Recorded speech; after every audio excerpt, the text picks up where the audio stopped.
Chapter 10. Morality and Law. Equality. We have already had more than one occasion to make ourselves acquainted with Duhring's method. It consists in dissecting each group of objects of knowledge to what is claimed to be their simplest elements, applying to these elements similarly simple and what are claimed to be self-evident axioms, and then continuing to operate with the aid of the results so obtained.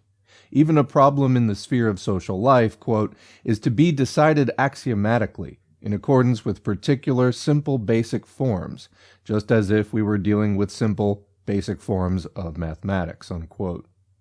And thus the application of the mathematical method to history, morals, and law is to give us also in these fields mathematical certainty of the truth of the results obtained, to characterize them as genuine, immutable truths.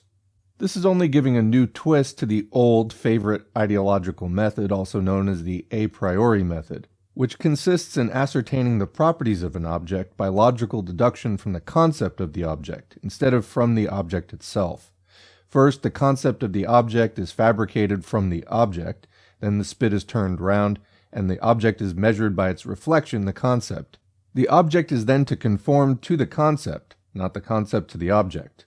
With Duhring, the simplest elements, the ultimate abstractions he can reach, do service for the concept, which does not alter matters. These simplest elements are at best of a purely conceptual nature. The philosophy of reality, therefore, proves here again to be pure ideology, the deduction of reality not from itself, but from a concept. And when such an ideologist constructs morality and law from the concept, or the so-called simplest elements of society, instead of from the real social relations of the people around him, what material is then available for this construction? Material clearly of two kinds. First, the meager residue of real content which may possibly survive in the abstractions from which he starts, and secondly, the content which our ideologist once more introduces from his own consciousness. And what does he find in his consciousness? For the most part, moral and juridical notions which are a more or less accurate expression, positive or negative, corroborative or antagonistic, of the social and political relations amidst which he lives. Perhaps also ideas drawn from the literature on the subject, and, as a final possibility, some personal idiosyncrasies. Our ideologist may turn and twist as he likes, but the historical reality which he cast out at the door comes in again at the window, and while he thinks he is framing a doctrine of morals and law for all times and for all worlds, he is in fact only fashioning an image of the conservative or revolutionary tendencies of his day, an image which is distorted because it has been torn from its real basis, and like a reflection in a concave mirror, is standing on its head.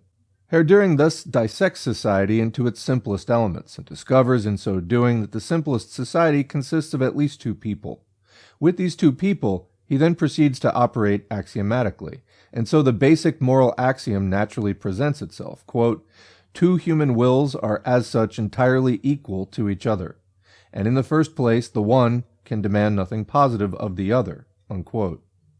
This, quote, characterizes the basic form of moral justice, unquote, and also that of legal justice, for, quote, "We need only the wholly simple and elementary relation of two persons for the development of the fundamental concepts of law," unquote. That two people, or two human wills, are as such entirely equal to each other is not only not an axiom, but is even a great exaggeration. In the first place, two people, even as such, may be unequal in sex, and this simple fact leads us on at once to the idea that the simplest elements of society, if we accept this childishness for a moment, are not two men, but a man and a woman who found a family, the simplest and first form of association for the purpose of production. But this cannot in any way suit Duhring, for on the one hand, the two founders of society must be made as equal as possible, and secondly, even Duhring could not succeed in constructing from the primitive family the moral and legal equality of man and woman.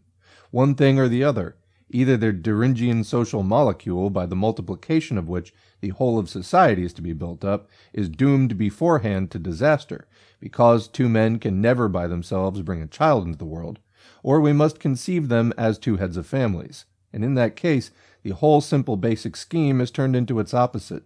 Instead of the equality of people, it proves at most the equality of heads of families, and as women are not considered, it further proves that they are subordinate. We have now to make an unpleasant announcement to the reader.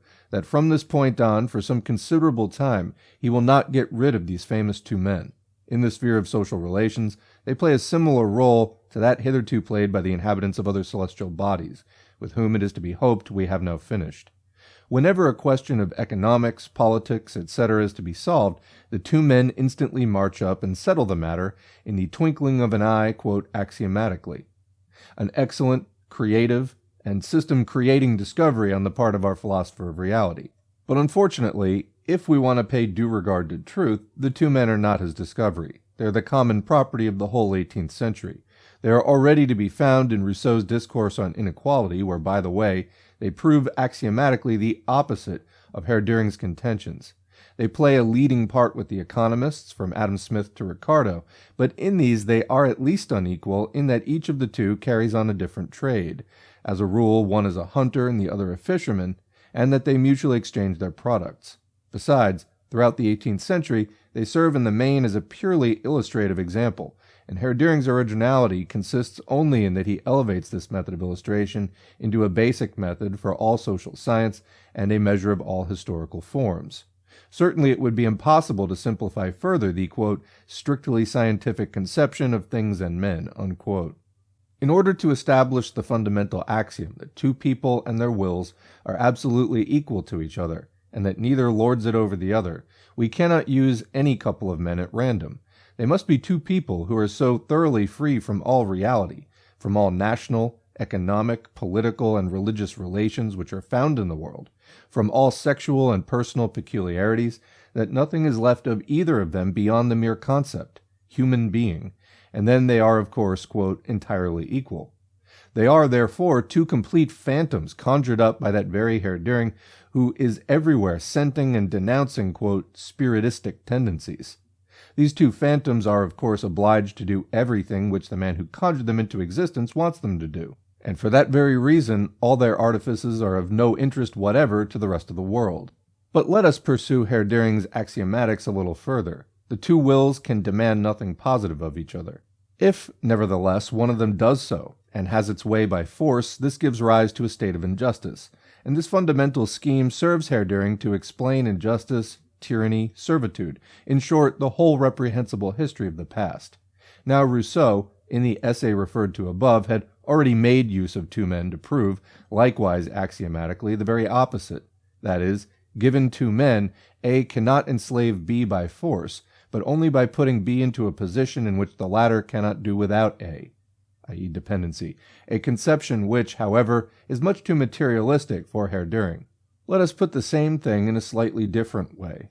Two shipwrecked people are alone on an island and form a society. Their wills are, formally, entirely equal, and this is acknowledged by both. But from a material standpoint, there is great inequality. A has determination and energy. B is irresolute, lazy, and flabby. A is quick-witted, B stupid. How long will it be before A regularly imposes his will on B, first by persuasion, subsequently by dint of habit, but always in form voluntarily? Servitude remains servitude, whether the voluntary form is retained or is trampled underfoot. Voluntary entry into servitude was known throughout the Middle Ages, in Germany until after the 30 Years' War. When serfdom was abolished in Prussia after the defeats of 1806 and 1807, and with it the obligation of the gracious lords to provide for their subjects in need, illness, and old age, the peasants petitioned the king asking to be left in servitude, for otherwise who would look after them when they're in distress? The two-men scheme is therefore just as appropriate to inequality in servitude as to equality in mutual help, and inasmuch as we are forced, on pain of extinction of society, to assume that they are heads of families, hereditary servitude is also provided for in the idea from the start. But let this entire matter rest for the moment. Let us assume that Herr Dühring's axiomatics have convinced us, and that we are enthusiastic supporters of the entire equality of rights as between the two wills, of, quote, general human sovereignty, of the, quote, sovereignty of the individual, veritable verbal colossi compared with whom Stirner's ego, together with his own, is a mere dwarf, although he could also claim a modest part in them. Well then, are we now all entirely equal and independent? All? No, not quite all. There are also cases of, quote, permissible dependence, but these can be explained, quote, on grounds which are to be sought not in the activity of the two wills as such, but in a third sphere, as for example in regard to children in their inadequate self-determination, unquote. Indeed, the grounds of dependence are not to be sought in the activity of the two wills as such. Naturally not, for the activity of one of the wills is actually restricted, but in a third sphere. And what is this third sphere? The concrete determination of one, the subjected, will as inadequate. Our philosopher of reality has so far departed from reality that, as against the abstract term will, which is devoid of content, he regards the real content, the characteristic determination of this will, as a, quote, third sphere. Be that as it may, we are obliged to state that the equality of rights has an exception. It does not hold good for a will afflicted with inadequate self-determination. Retreat number 1. To proceed, quote, where beast and man are blended in one person. Okay, the question may be asked on behalf of a second, entirely human person. All right, whether his mode of action should be the same as if persons who, so to speak, are only human were confronting each other. Our hypothesis of two morally unequal persons, one of whom in some sense or other has something of the real beast in his character, is therefore the typical basic form for all relations which, in accordance with this difference, may come about within and between groups of people, unquote. And now let the reader see for himself the pitiful diatribe that follows these clumsy subterfuges, in which Herdering turns and twists like a Jesuit priest in order to determine casuistically how far the human man can go against the bestial man, how far he may show distrust and employ stratagems and harsh, even terrorist means, as well as deception against him, without himself deviating in any way from immutable morality. So when two persons are, quote, morally unequal, there is again no longer equality. But then it was surely not worthwhile to conjure up two entirely equal people, for there are no two persons who are morally entirely equal. But the inequality is supposed to consist in this, that one person is human and the other has a streak of the beast in him. It is, however, inherent in the descent of man from the animal world that he can never entirely rid himself of the beast, so that it can always be only a question of more or less, of a difference in the degree of bestiality or of humanity. A division of mankind into two sharply differentiated groups, into human men and beast men, into good and bad, sheep and goats, is only found, apart from the philosophy of reality, in Christianity, which quite logically also has its judge of the universe to make that separation. But who is to be the judge of the universe in the philosophy of reality? Presumably, the procedure will have to be the same as in Christian practice, in which the pious lambs themselves assume the office of judge of the universe in relation to their mundane goat neighbors, and discharge this duty with notorious success. The sect of philosophers of reality, if it ever comes into being, will assuredly not yield precedence in this respect to the pious of the land. This, however, is of no concern to us. What interests us is the admission that, as a result of the moral inequality between men, equality has vanished once more. Retreat number 2. But again, let us proceed. Quote, if one acts in accordance with truth and science, and the other in accordance with some superstition or prejudice, then, as a rule, mutual interference must occur. At a certain degree of incompetence, brutality, or perversity of character, conflict is always inevitable. It is not only children and madmen in relation to whom the ultimate resource is force. The character of whole natural groups and cultured classes in mankind may make the subjection of their will, which is hostile because of its perversity, an inevitable necessity, in order to guide it back to the ties held in common. Even in such cases, the alien will is still recognized as having equal rights, but the perversity of its injurious and hostile activity has provoked an equalization, and if it is subjected to force, it is only reaping the reaction to its own unrighteousness." Unquote. I just have to comment here. Of course, we can thank Engels for cutting this work down in its tracks, but it's somewhat amazing to me that Duhring's work even became as popular as needing to be, debunked or thoroughly criticized, responded to critically in this way by Engels. It's amazing that he built up enough of a following in the first place. Slightly terrifying, in fact.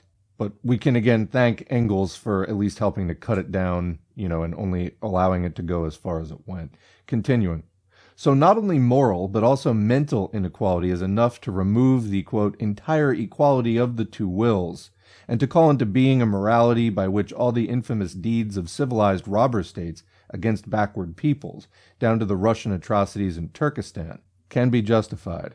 When in the summer of 1873 General Kaufman ordered the Tatar tribe of the Yomuds to be attacked, their tents to be burnt, and their wives and children butchered, quote, in the good old Caucasian way, unquote, as the other was worded, he too declared that the subjection of the hostile, because perverted, will of the Yomuds, with the object of guiding it back to the ties held in common, had become an inevitable necessity, that the means employed by him were best suited to this purpose, and that whoever willed the end must also will the means.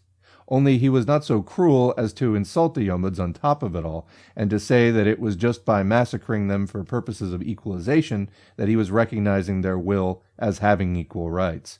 And once again in this conflict, it is the elect, those who claim to be acting in accordance with truth and science, and therefore in the last resort the philosophers of reality, who have to decide what are superstition, prejudice, brutality, and perversity of character, and when force and subjection are necessary for purposes of equalization.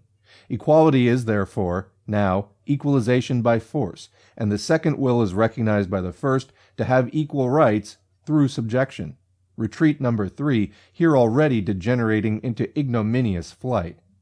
Incidentally, the phrase that the alien will is recognized as having equal right precisely through equalization by means of force is only a distortion of the Hegelian theory, according to which punishment is the right of the criminal. Quote, punishment is regarded as containing the criminal's right, and hence by being punished he is honored as a rational being.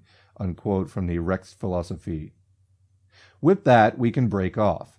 It would be superfluous to follow Herr further in his piecemeal destruction of the equality which he set up so axiomatically, of his general human sovereignty, and so on.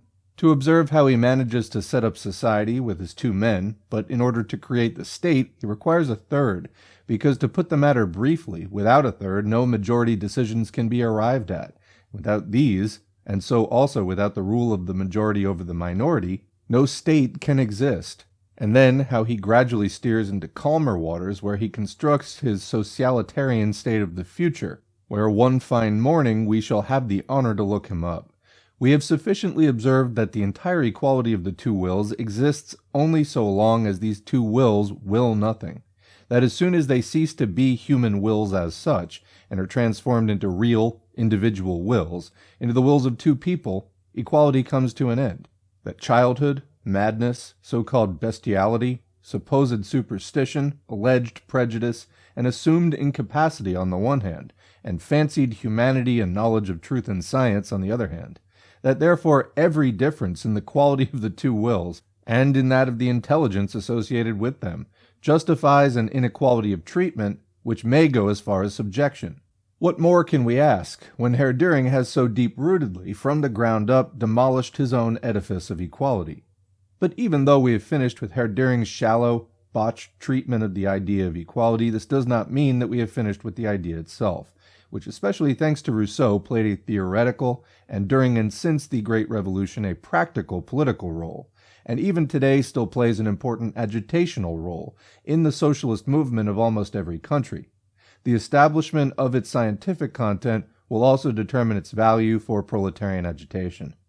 The idea that all men, as men, have something in common, and that to that extent they are equal, is of course primeval. But the modern demand for equality is something entirely different from that. This consists rather in deducing from that common quality of being human, from that equality of men as men, a claim to equal political and social status for all human beings, or at least for all citizens of a state or all members of a society. Before that original conception of relative equality could lead to the conclusion that men should have equal rights in the state and in society, before that conclusion could even appear to be something natural and self-evident, thousands of years had to pass and did pass. In the most ancient, primitive communities, equality of rights could apply at most to members of the community. Women, slaves, and foreigners were excluded from this equality as a matter of course. Among the Greeks and Romans, the inequalities of men were of much greater importance than their equality in any respect. It would necessarily have seemed insanity to the ancients that Greeks and barbarians, freemen and slaves, citizens and peregrines, Roman citizens and Roman subjects, to use a comprehensive term, should have a claim to equal political status. Under the Roman Empire, all these distinctions gradually disappeared, except the distinction between freemen and slaves, and in this way there arose, for the freemen at least, that equality as between private individuals on the basis of which Roman law developed, the completest elaboration of law based on private property which we know. But so long as the antithesis between freemen and slaves existed, there could be no talk of drawing legal conclusions from general equality of men. We saw this even recently in the slave-owning states of the North American Union. Christianity knew only one point in which all men were equal, that all were equally born in original sin, which corresponded perfectly to its character as the religion of the slaves and the oppressed. Apart from this, it recognized, at most, the equality of the elect, which, however, was only stressed at the very beginning. The traces of community of goods, which are also found in the early stages of the new religion, can be ascribed to solidarity among the proscribed rather than to real equalitarian ideas. Within a very short time, the establishment of the distinction between priests and laymen put an end even to this incipient Christian equality. The overrunning of Western Europe by the Germans abolished for centuries all ideas of equality, through the gradual building up of such a complicated social and political hierarchy as had never existed before. But at the same time, the invasion drew Western and Central Europe into the course of historical development, created for the first time a compact cultural area, and within this area also for the first time a system of predominantly national states exerting mutual influence on each other and mutually holding each other in check. Thereby it prepared the ground on which alone the question of the equal status of men, of the rights of man, could at a later period be raised. The feudal Middle Ages also developed in their womb the class which was destined, in the course of its further development, to become the standard-bearer of the modern demand for equality, the bourgeoisie. Originally itself a feudal estate, the bourgeoisie developed the predominantly handicraft industry and the exchange of products within feudal society to a relatively high level, when at the end of the 15th century the great maritime discoveries opened to it a new career of wider scope. Trade beyond the confines of Europe, which had previously been carried on only between Italy and the Levant, was now extended to India and America, and soon surpassed in importance both the mutual exchange between the various European countries and the internal trade within each individual country. American gold and silver flooded Europe and forced its way like a disintegrating element into every fissure, rent, and pore of feudal society. Handicraft industry could no longer satisfy the rising demand. In the leading industries of the most advanced countries, it was replaced by manufacture. But this mighty revolution in the conditions of the economic life of society was, however, not followed by any immediate corresponding change in its political structure. The political order remained feudal, while society became more and more bourgeois. Trade on a large scale, that is to say particularly international, and even more so world trade, requires free owners of commodities who are unrestricted in their movements and as such enjoy equal rights, who may exchange their commodities on the basis of laws that are equal for them all, at least in each particular place. The transition from handicraft to manufacture presupposes the existence of a number of free workers, free on the one hand from the fetters of the guild, and on the other from the means whereby they could themselves utilize their labor power. Workers who can contract with the manufacturer for the hire of their labor power, and hence, as parties to the contract, have rights equal to his. And finally, the equality and equal status of all human labor, because, and insofar as it is human labor, found its unconscious but clearest expression in the law of value of modern bourgeois political economy, according to which the value of a commodity is measured by the socially necessary labor embodied in it. However, where economic relations required freedom and equality of rights, the political system opposed them at every step with guild restrictions and special privileges. Local privileges, differential duties, exceptional laws of all kinds affected in trade not only foreigners and people living in the colonies, but often enough also whole categories of the nationals of the country concerned. Everywhere and ever anew the privileges of the guilds barred the development of manufacture. Nowhere was the road clear and the chances equal for the bourgeois competitors. And yet that this be so was the prime and ever more pressing demand. The demand for liberation from feudal fetters and the establishment of equality of rights by the abolition of feudal inequalities was bound soon to assume wider dimensions, once the economic advance of society had placed it on the order of the day. If it was raised in the interests of industry and trade, it was also necessary to demand the same equality of rights for the great mass of the peasantry, who, in every degree of bondage, from total serfdom onwards, were compelled to give the greater part of their labor time to their gracious feudal lord without compensation, and in addition to render innumerable other dues to him and to the state. On the other hand, it was inevitable that a demand should also be made for the abolition of the feudal privileges, of the freedom from taxation of the nobility, of the political privileges of the separate estates. And as people were no longer living in a world empire such as the Roman Empire had been, but in a system of independent states dealing with each other on an equal footing, and at approximately the same level of bourgeois development, it was a matter of course that the demand for equality should assume a general character, reaching out beyond the individual state, that freedom and equality should be proclaimed human rights. And it is significant of the specifically bourgeois character of these human rights that the American Constitution, the first to recognize the rights of man, in the same breath confirms the slavery of the colored races existing in America. Class privileges are proscribed, race privileges sanctified. As is well known, however, from the moment when the bourgeoisie emerged from feudal burgherdom, when this estate of the Middle Ages developed into a modern class, it was always and inevitably accompanied by its shadow, the proletariat. And in the same way, bourgeois demands for equality were accompanied by proletarian demands for equality. From the moment when the bourgeois demand for the abolition of class privileges was put forward, alongside it appeared the proletarian demand for the abolition of the classes themselves, at first in religious form, leaning toward primitive Christianity, and later drawing support from the bourgeois equalitarian theories themselves. The proletarians took the bourgeoisie at its word. Equality must not be merely apparent, must not apply merely to the sphere of the state, but must also be real, must also be extended to the social, economic sphere.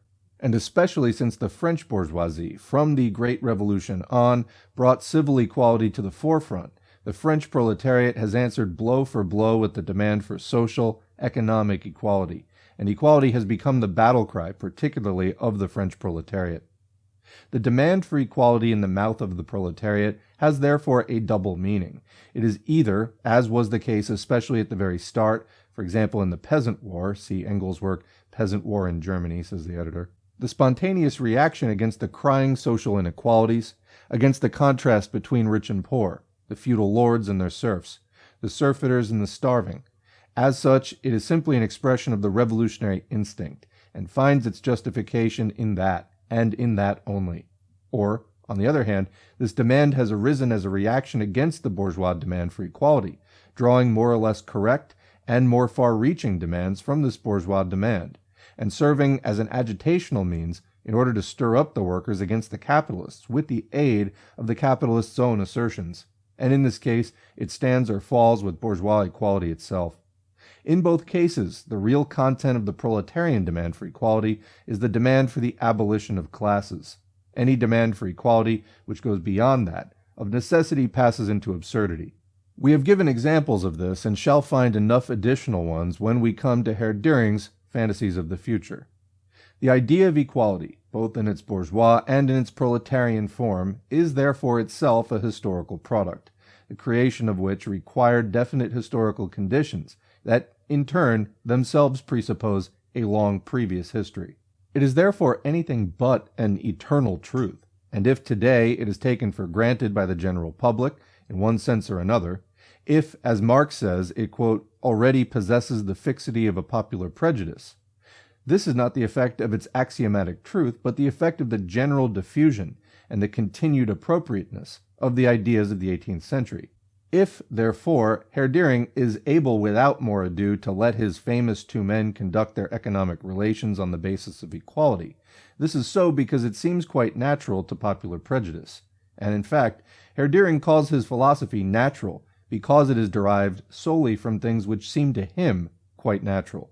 but why they seem natural to him is a question which, of course, he does not ask. That's the end of the chapter. So we have now gotten away, clearly, from more of the natural sciences and things like that. We're back squarely into the realm of historical development and societal changes, equality and the struggle for freedom. Let's see where we go next.